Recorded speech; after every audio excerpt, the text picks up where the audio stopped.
Lorsque la phase de présentation s'est bien passée, le cédant est invité à présenter son entreprise au candidat sous le regard de Next Step. Nous répondrons à toutes les questions du cessionnaire, sauf si elles sont trop sensibles à ce stade. Nous donnerons ainsi au candidat et à ses conseils tous les éléments pertinents pour se faire une opinion et rédiger une offre.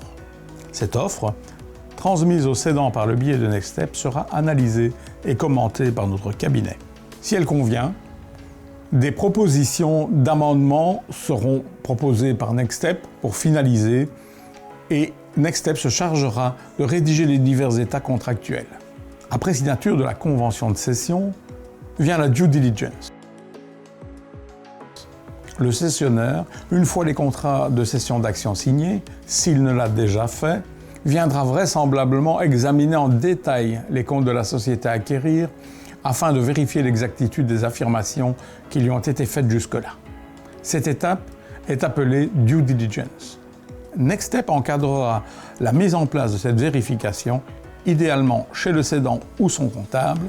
Une fois toutes les inquiétudes du cessionnaire levées, on peut prendre date pour le closing. Le closing, un grand moment d'émotion. J'échange mes clés contre un chèque, un bout de papier contre mon entreprise. Certes, il fait plaisir ce morceau de papier. N'empêche, ce dernier geste est fort difficile à faire. La boîte de mouchoirs jetables n'est jamais loin. Le champagne non plus d'ailleurs. Pendant le closing, les émotions sont variables. Elles vont en tous sens, du zénith au nadir. Les mains qui tremblent au moment de signer le livre des actions en disent long. Ouf, c'est fait, c'est fini enfin. Que nenni, mon ami, rien n'est fini. Tout commence tant pour le cédant que pour le cessionnaire. L'après-cession, comme chaque étape d'une transmission d'ailleurs, est une phase décisive pour le succès de l'opération. Cédant et cessionnaire doivent s'y impliquer à fond.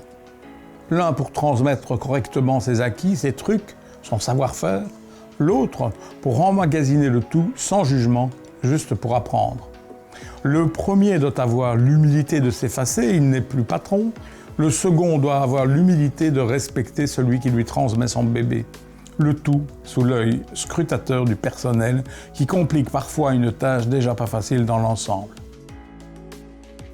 Pendant cette phase, Next Step est à l'écoute du cédant et du cessionnaire pour les aider à surmonter leurs difficultés et à assurer la pérennité de l'entreprise.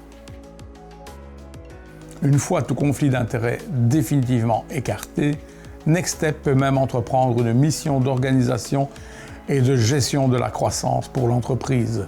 Cette mission peut être subventionnée par la région Wallonne, qui donc serait mieux placé pour ce faire que celui qui accompagne la société aujourd'hui cédée depuis parfois plusieurs années.